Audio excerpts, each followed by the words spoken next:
This iPhone 15 drop test may shatter your thoughts of upgrading from iPhone 14. Sure, titanium is lighter, but it doesn't seem to be more durable. The new iPhone 15 line, particularly the Pro models, has lots of cool new features: USB-C charging, enhanced cameras, a new customizable action button, and more. But there may be one major drawback: it could break more easily. The iPhone 15 Pro models are composed of titanium, replacing its predecessor's stainless steel material. It also has more rounded edges. Apple said the shift in composition should make the phone more durable and lighter. However, the first major drop test posted online tells a different story. Sam Cole of Apple Track flew to Australia. Yes, really? To get his hands on the phone early to do a drop test.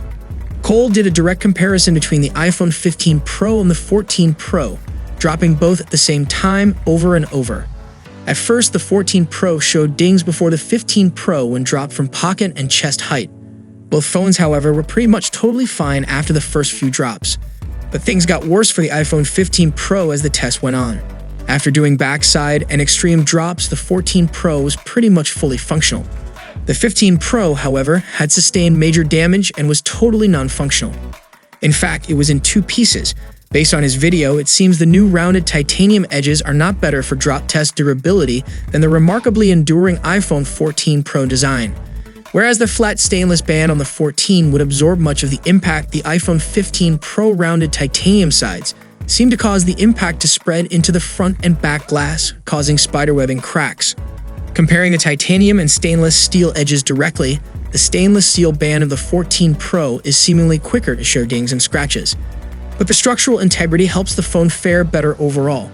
As well as the move from a straight to a slightly rounded edge, another factor is that the properties of stainless steel as a material mean and act as shock absorber in many instances, flexing under strain. Titanium is comparatively rigid, and that means any impact that does occur has to be dispersed into other areas of the device. You also always have to take into account that drop tests are notoriously unscientific, and you really need many different people to repeat the results of these kind of tests to get a clear picture of how the iPhone performs. Of course, one test on YouTube isn't the end-all be-all. Time will tell if the iPhone 15 is, in fact, less durable. The phone officially went on sale in the US on Friday, so beware all you Butterfingers folks out there. If you want to see the full video, you can check out his channel or check out my description for his video link too.